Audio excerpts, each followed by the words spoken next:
Bonjour les amis, bienvenue sur la chaîne Rétroviseur. Alors aujourd'hui, on va parler chromage. Alors j'ai eu dans les commentaires quelques personnes qui me demandaient si je pouvais donner l'adresse de mon chromeur. Non, non, je peux pas, hein, je fais pas ça moi. Bien sûr que si les amis, je donne mon adresse. En fait, on est là pour partager, hein. Donc bien sûr que je donne mon adresse du chromeur. Je vais vous faire profiter de mes bonnes adresses si je le peux. Je vous fais profiter de mes bonnes adresses. On est là pour le partage et la passion, les amis. On n'est pas là pour autre chose. Voilà. Donc du coup, oui, je donne l'adresse de mon chromeur. Je vais vous expliquer après la procédure, mais pour l'instant, on va parler du chromage. Alors le chromage, c'est quoi? Le chromage, c'est un métaux à haute densité. Il a une consistance atomique très haute. Donc ça veut dire quoi? Ça veut dire que les molécules elles sont très très serrées et que en fait c'est très dur en fait, hein. Plus les molécules sont resserrées, plus la densité du métal est forte. Donc le chrome est un métaux à haute densité, très très résistant. Alors, l'intérêt de le chromer, bien sûr qu'il y a un intérêt de le chromer. Déjà, premièrement, vous lui donnez un aspect incroyable, hein. Vous avez un aspect digne d'un œuf. Et en plus, il va le rester. Ça veut dire qu'un coup de chiffon de temps en temps, et votre arme, elle ne bouge pas. Ça ne rouille pas le chrome. C'est une matière qui ne rouille pas. Donc, euh, bon, bien sûr, si vous la laissez 200 ans sans y toucher, c'est comme tout métaux, ça rouille, hein, au bout d'un moment. Mais c'est un matériau normalement qui ne rouille pas. Vous voyez? Un peu comme un peu comme le cuivre ou le laiton. Enfin, on va dire que ça s'oxyde, mais ça rouille pas. Là, ça ne s'oxyde même pas, ça va rester une apparence euh, brillante. Alors le truc, bien sûr, ça a un intérêt, bien sûr esthétique, mais ça va avoir aussi un petit intérêt mécanique. Alors je vous explique pourquoi. Souvent, les armes anciennes, elles ont tendance à prendre du jeu.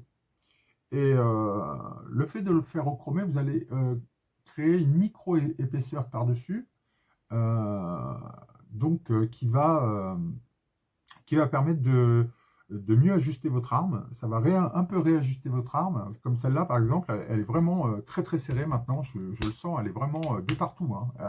Elle est beaucoup plus serrée qu'avant. Elle était un peu plus souple avant. Maintenant, je sens qu'elle est vraiment serrée. Tant mieux. Euh, donc du coup, quand elle a été chromée, je l'ai remontée. J'ai eu quelques petits problèmes au départ. Ça veut dire que si vous voulez, euh, quand j'ai voulu remettre le loquet ici, c'était un petit peu dur. À force de le faire, vous le faites une vingtaine de fois et hop, c'est bon, ça va se remettre tout seul, hein. Le jeu va s'ajuster tout seul. Donc voilà. Il faut faire attention quand vous avez une pièce trop serrée, hein. Si vous avez une pièce trop serrée, il va falloir prévoir. Vous voyez? C'est à vous de prévoir, c'est pas au chromeur. Le chromeur, il est là juste pour appliquer une couche de chromage.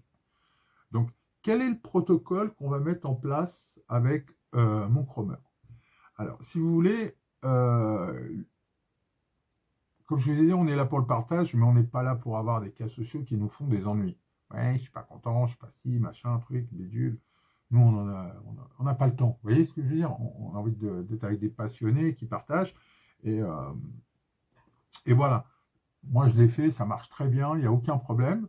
Euh, mais comme nous, on ne veut pas de problème avec d'éventuels cas sociaux, euh, j'ai, euh, j'en ai parlé avec Paul et Paul était d'accord avec moi. Les armes anciennes, c'est bien spécifique, c'est pour ça que la plupart des armuriers ne vous prendront pas votre arme ancienne. Euh, à moins que vous y mettiez le prix, bien sûr, quand on met le prix, on a tout ce qu'on veut, mais euh, en étant raisonnable, un armurier ne voudra pas vous prendre une arme ancienne. Euh, donc, du coup, c'est très intéressant de pouvoir passer en direct par un chromeur. Pourquoi? Parce que l'armurier lui-même va passer par un chromeur, hein. Il ne va pas faire le chrome lui-même, il va passer par un chromeur, donc il va prendre sa petite com et en fait, vous payez sa petite com. Donc, autant aller directement chez un vrai chromeur. Alors le protocole, il est simple, c'est que si vous voulez faire chromer votre arme, ou une partie, vous pouvez choisir, hein. Vous pouvez faire une partie de votre arme. Par exemple, si vous prenez un bulldog, vous pouvez faire, par exemple, chromer les parties barillet, ponté, chien et... non, barillet, je vais y arriver ce matin.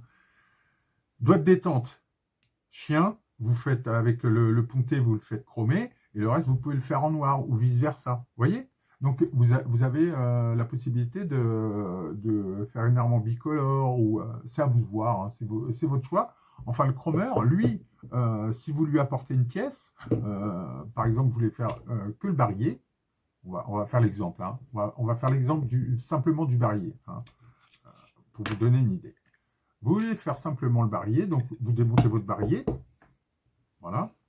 Vous allez faire dans un premier temps la mesure du barillet. Je vous expliquerai après pourquoi hein, ce protocole. Vous allez faire la mesure du barillet, comme ça, deux mesures, hein, comme ça et comme ça, juste pour voir la densité de la pièce. Alors, pourquoi on prend des mesures? Tout simplement pour la quantité de chrome. Il faut savoir que dans la facture, ce que vous allez payer le plus, c'est le chrome. Hein. C'est une matière qui coûte cher et c'est ce que vous allez payer le plus que la main-d'œuvre. Vous voyez? Donc, du coup, cette pièce, vous allez la mesurer, ça va permettre d'évaluer la quantité de chrome que Paul va avoir besoin pour rechromer votre arme. Je vous explique. Bon, je vais vous donner un exemple. Par exemple, je souhaite faire rechromer cette arme. D'accord? Bon, je la démonte, clac, clac, et j'envoie les pièces à rechromer. Et puis mon copain, lui, il veut faire chromer cette arme. Ah ben, c'est pas la même quantité de chrome que vous allez avoir de là à là. Donc, du coup, forcément, il va y avoir une pièce qui va coûter beaucoup plus cher que l'autre. Voilà, parce que vous allez payer le chrome uniquement. Et un peu de main-d'œuvre, bien sûr, mais surtout le chrome, vous payez. Donc, voilà, il faut absolument que vous mettiez le volume de votre pièce, et ça représente à peu près le volume. Pour une pièce, vous mesurez de là, vous mesurez de là, voilà, et vous faites, après, vous allez faire une photo. Alors, pourquoi la photo? Je vais vous expliquer. Ça va permettre à Paul de savoir s'il peut prendre votre arme ou pas. Parce qu'il est évident que si vous avez une grosse peau d'orange, ou vous avez des grosses marques, etc., lui, il n'est pas là pour vous polir votre arme, vous la remettre à neuf, etc. Il est là juste pour un chromage, qu'on se comprenne bien. Alors, bien sûr, il va vous faire un poli brossé dessus. C'est-à-dire qu'il y a un minimum de travail de polissage dessus pour vous mettre, on va dire, votre pièce à l'état le plus lisse possible. Alors, moi, ce que je vous conseille, si jamais vous avez un revolver qui est un peu abîmé et tout, hein, vous allez prendre du papier de verre. Alors, vous allez prendre du 1000, du 2000 et du 5000. Vous pouvez même prendre du 500 si vous voulez. Si vous avez vraiment de grosses marques, vous allez frotter avec le papier de verre et enlever toutes les traces. Et vous allez passer du 500 au 1000, du 1000 au 2000 et du 2000 au 5000. Vous allez obtenir une arme comme ça. Voilà, une fois qu'elle aura été polie, celle-là avait des traces, hein, elle était beaucoup plus marquée que celle-là. Et voilà, je l'ai complètement polie. J'ai plus qu'à l'envoyer au bronzage. Il ne faut pas que j'attende parce que là, le métal, il est à nu. Si j'attends, ça va rouiller, tout simplement. Donc, du coup, pour l'instant, cette arme-là, je vais l'envoyer. Cette arme-là aussi, je vais l'envoyer. Et cette arme-là aussi, je vais l'envoyer. D'accord? Je vais toutes les protéger. Je vais toutes les protéger pour que déjà elles auront un aspect super, mais aussi parce que ça me permettra d'avoir moins d'entretien. Il faut savoir qu'une arme bronzée ou une arme nickelée, ou même les armes comme ça s'abîme très vite de toute façon une arme. Si vous ne l'entretenez pas, ça s'abîme. Donc il faut absolument que je les fasse chromer pour les protéger et me permettre aussi d'avoir un entretien moindre. C'est un avantage du chrome. Hein. Un coup de chiffon, un peu d'huile de lin sur les plaquettes et vous avez terminé votre entretien. Voilà. Ah oui, sur le tir, si vous êtes tireur sportif ou tireur historique comme moi, quand vous allez aller tirer, la poudre noire qui va, souvent on se met donc ici à l'entrefer et aussi au bout du canon, hein, d'accord? Et vous avez aussi une usure qui se fait relativement rapide avec le sébum sur la prise en main de l'arme. Je vais vous montrer parce que c'est le cas sur le frontier. Vous voyez, il y a les traces ici de sébum, ici et ici. Vous voyez? Donc c'est ces traces-là, ça c'est comment dire, ça c'est le sébum de la main qui fait ça. Donc, votre arme, elle va être usée à plusieurs endroits. Elle va être usée par la poudre noire ici, donc, et ici, et souvent ici sur les plaquettes. Voilà, c'est les endroits où vous avez le plus de rouille. Voilà. Après, si elle était mal stockée, vous allez avoir des parties euh, abîmées. Là, il va falloir les poncer, il va falloir les nettoyer. Je ferai une petite vidéo sur le polyillustré pour vous expliquer, enfin, le ponçage et le polyillustré, pour vous expliquer comment on remet une arme qui est une épave en une arme comme ça, polyillustrée, avant d'aller l'envoyer au chromage ou même avant de la bronzer.